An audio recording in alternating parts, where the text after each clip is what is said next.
ধানমন্ডি ৩২ আওয়ামী লীগের ইতিহাস বহন করছে শেখ মুজিবের বাসভবন ও জাদুঘর। গণহত্যার অভিযোগে বিতাড়িত শেখ হাসিনা ও পুরো আওয়ামী লীগকে চূর্ণ করতেই ছাত্র জনতার রোষানলে গুড়িয়ে দেওয়া হয় ভবনটি।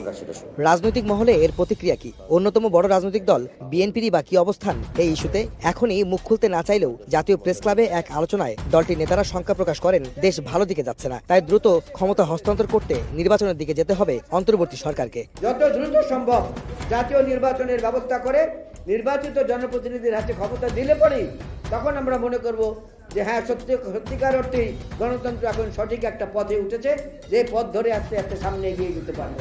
বিএনপির স্থায়ী কমিটির সদস্য অবসরপ্রাপ্ত মেজর হাফিজ উদ্দিন আহমেদ ধানমন্ডি ৩২-এর ভবন ভাঙার ইস্যুতে সরকারের ভূমিকা কি তা জানতে চান। গতকালকে যে ঘটনা ঘটেছে সেটি এখনো চলমান, সেটি এখনো শেষ হয় নাই।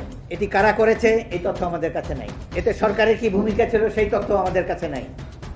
সুতরাং আমরা আর অল্প কিছু সময় অপেক্ষা করব। আজকে দিনের মধ্যেই আশা করি সবকিছু পরিষ্কার হবে। গণতন্ত্র বিরোধীদের ষড়যন্ত্র অব্যাহত আছে দাবি করে মেজর হাফিজ বলেন, এই বছরের মধ্যে নির্বাচন হওয়া প্রয়োজন। সরকারকে এ ব্যাপারে দ্রুত ব্যবস্থা নেওয়ার তাগিদ দেন তিনি। আমরা অবশ্যই মনে করি এই বছরের মধ্যে পার্লামেন্ট নির্বাচন অনুষ্ঠিত হওয়া প্রয়োজন। জনগণ মত প্রকাশ করবে স্বাধীনভাবে। একটি সুষ্ঠু নিরপেক্ষ নির্বাচনের মাধ্যমে তারা তাদের প্রতিনিধি বেছে নেবেন।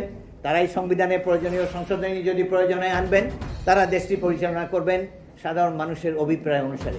সংস্কারের নামে সময় ক্ষেপণ না করার আহ্বান জানিয়ে বিএনপি নেতারা বলেন, ফ্যাসিস্টরা এখনো সক্রিয়, তাই হাসিনা বিরোধী জাতীয় ঐক্য প্রয়োজন।